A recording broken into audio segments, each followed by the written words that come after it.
And welcome back to some more Dawn of Soulstorm action. After this team message at the bottom right there. It's going to be a 1 versus 1 game. Let's see, Rizal as the Dark Order playing as Aprisada as the Orcs at the top, and yeah, just a second trying to commentate here. For some reason had some odd random freezing with this when I was trying to play the replay. I also had a Steam overlay, as you can see, and that was actually the first time that I was trying to play the game using the Steam overlay at the same time, so I don't know if maybe the game doesn't like something about it, but I don't know, Steam overlay seems to pop right there when I do it like that. But then again, the Steam overlay was also popping up under Battlefield 2, it's just that I kept getting kicked randomly for that overlay, so not sure what the hell's going on there, but what the hell, once again, got Orcs versus Dark Order. This is part of a replay pack that consists of 3 replays from Irfan, or Irfan, however the hell you want to pronounce his name. And okay, there we go, managing to... Okay, there we go, we got through a bit further than last time. So yeah, hopefully that only was a one-off thing, so I don't know, maybe caused by Steam overlay or something, I just don't know. I had a look the Windows event logs, of course, and didn't find... Oh, there we go, also creation infiltration research, of course, we completed there. But I had a look at the events logs, and there's no errors or anything like that, or really anything happening at the time of those random freezes, so I don't know what the hell happens there. Yeah, the only thing I did differently with this game is, yeah, I actually decided to run it with the Steam overlay, so... I don't know, I just don't know what the hell's going on there, but what the hell seems to be working off right now, so yeah, nothing going there, but what the hell, nothing happening there, I should say. So yeah, looks like Dark Order going with Warriors and Mandrakes, only one squad of Mandrakes though rather than 2 for capping, and yeah, also getting an early Homunculus laboratory as well, so probably going for an early Homunculus as well in order to spot the hidden Gretchen and the Orc Mines, various other nasty things. We'll just have to see what happens. But yeah, that was a bit odd, but what can you do? Like pain in the ass, but indeed, but there you go. So yeah, we got, let's see, 1 Shooter Boy squad and 2 Sluggers. No, actually, no, we got 2 Shooter Boy squads and 1 Slugger Boy squad, funnily enough. So a bit of a ranged heavy approach for Aprisada.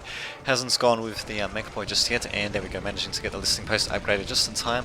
Should be able to take out these warriors pretty quickly, pretty sure, and we have even Gretchen coming in for some reason. Oh, okay, there we go, of course, to repair the listing post. I therefore they're actually going to attack the warriors directly, but no, of course not. So there we go, should be able to repair the listing post pretty easily, and there you go. So yeah, the only game, well yeah, the game was only just skipping, well not skipping, but freezing for a couple of seconds here and there after the initial few seconds of the replay, and then it just froze for several seconds when I went to menu, then exit to Windows, and then it's actually exited to Windows after that, so God knows what the hell's going on there, probably defrags, Scandex and all that crap, but did do a defrag sometime recently, so... God knows. Well, what the hell hasn't happened since then, so hopefully it is just a one-off thing. God knows. God knows. Gotta love the finicky nature of PCs, but there you go. So anyway, Warrior is going to be covering these Mandrakes and Slugger Boys of Aprisada. Is he going to try to snake them by? Nope, he's instead getting them to go a bit back and forth, actually spotting the Warrior squad, deciding to retreat. And Aprisada still not getting a big mech for whatever reason, so Rizal not really getting Homunculus or anything like that just yet either. That doesn't have the stealth research for the Mandrakes, so he does have the poison blade research, which I'm kind of surprised to see that actually, as he's only got 1 melee squad out. I mean, granted he is finally getting more members for it, but you'd think going for Soul Seeker ammunition would be better for his range squads, but oh, what the hell, we'll see what happens. Just wait a minute. Oh, that's interesting. Nice little orc thing at the top there. So yes, not too much happening at the moment. Hopefully actually going to be something a bit more significant here. Both players deciding to save up on resources, it seems. Aprisada finally taking up a couple of war banners and a pile of guns. The listing post coming under attack by the Mandrakes. Warriors managing to take them down, and there we go, finally we might have an actual engagement here. Shooter Boys with actual big shooters becoming available as well. If I was him, I wouldn't actually, if I was at Aprisada though, I wouldn't actually keep reinforcing his squads like that. He'd be far better off with smaller squads. Reinforce his squad up to 8 members, and actually that's going to be full. Interesting. Going to be 2 full squads of shooters. Yeah, I would have rather had multiple separate squads of shooters, especially if Dark Elders decide to go with various melee squads. So I definitely don't want one or two big squads to be tied down by melee units, to say the least. But what the hell? Here comes the big mech, and maxing out the numbers of one shooter boy squad is good if you decide to attach the big mech to them, because that means you can teleport that big squad everywhere. But two maxed out squads of big shooters is, in my opinion, a little bit overkill. Surprised it's not actually getting the big shooter upgrade. Really could do with that. Haven't seen any upgrades from pile guns except for more Dakar, so you can get better shooter damage, basic shooter damage, and not bad. Actually got cloaked mandrakes coming in. There we go. Finally getting detected by listening post, and there we go, being set back as well. So actually, Aprasada might have been able to teleport his troops over and hopefully take out the mandrakes just like that, but I guess he's not going to do that. So he's actually going for knob leaders as well as big shooters with these two squads, so very interesting choices there. His opponent's not really seeing too much from him. Oh, there we go, he's finally getting an Archon, so it should help with tying up the squads, and also getting Slave Chamber is also going to be harvesting the souls from that, so very nasty stuff there indeed. And something tells me this is going to be the final attack for Aprasada. The game is, well, it has a few minutes to go, and unless if we see some incredible counter-attack by the Dark Elder, I think this is probably going to be the final attack. Also got the EV Boy, or Evie Boy armor research, and there we go, also got the Tower of Loathing, aka the Dark Elder listening post, firing at these orcs, quite the pain in the ass. And here we go, also got what appears to be the Terrafix grenades being used by the warriors. Maybe we'll also see Screams of Dan being used, not really sure. Archon also coming in to do a bit of damage there, and well, it's actually going to drive Aprasada back entirely. Interesting, I didn't think I'd actually do that, but they have it, as it doesn't even have a listening post. In fact, he's actually got crap loads of power saved. I'm not really sure why.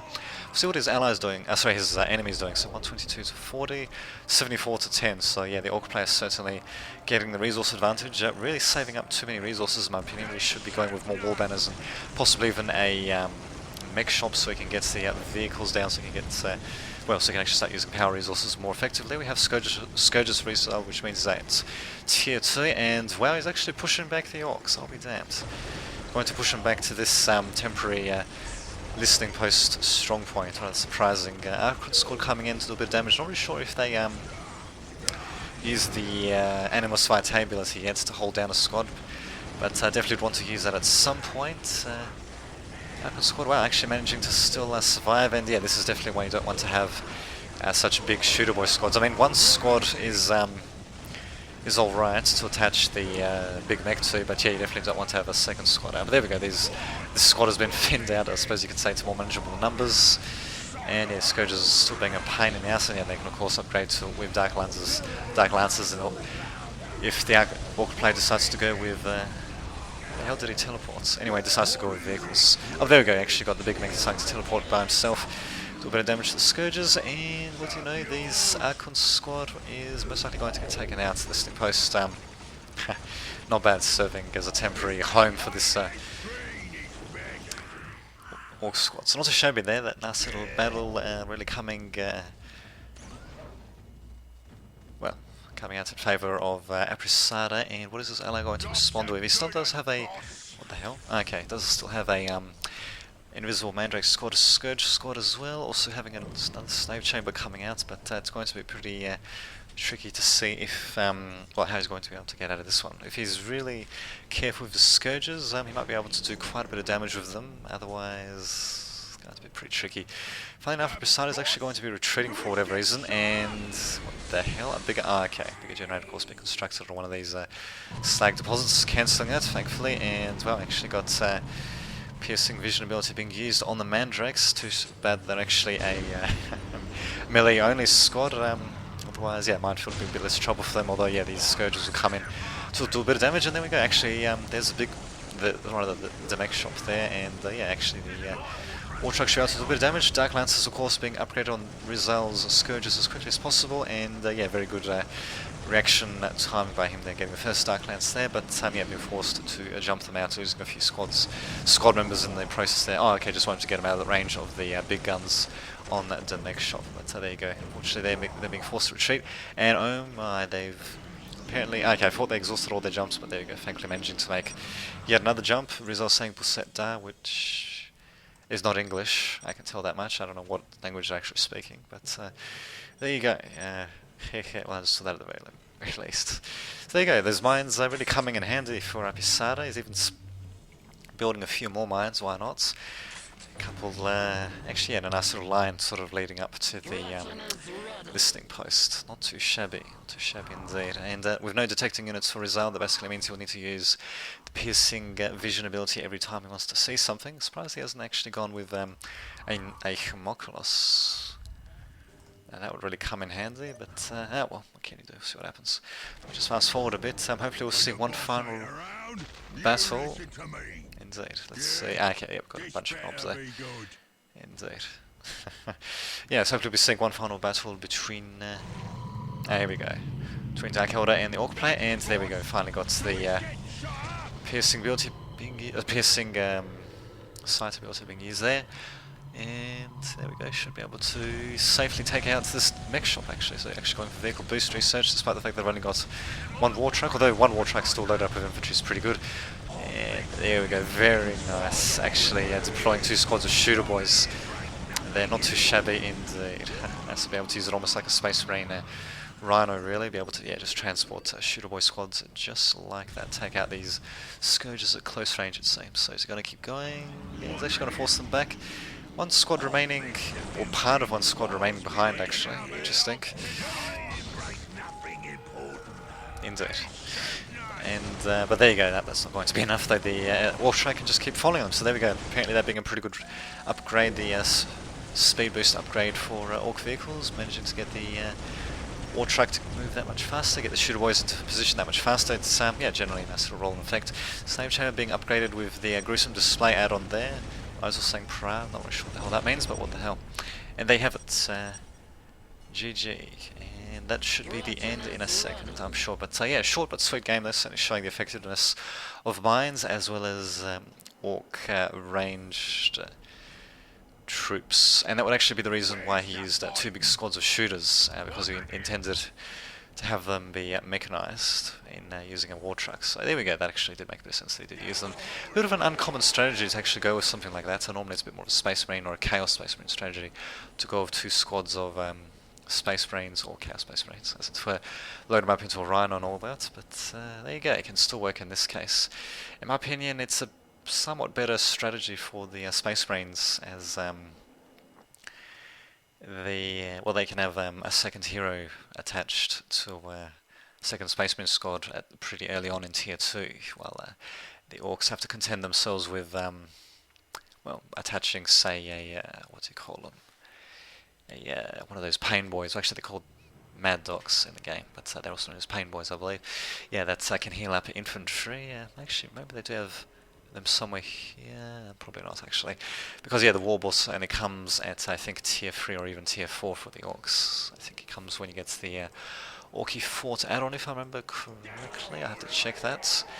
But, yeah, definitely doesn't come until much later on, so there you go. So until next time, this has been Dame Tedvich, signing off.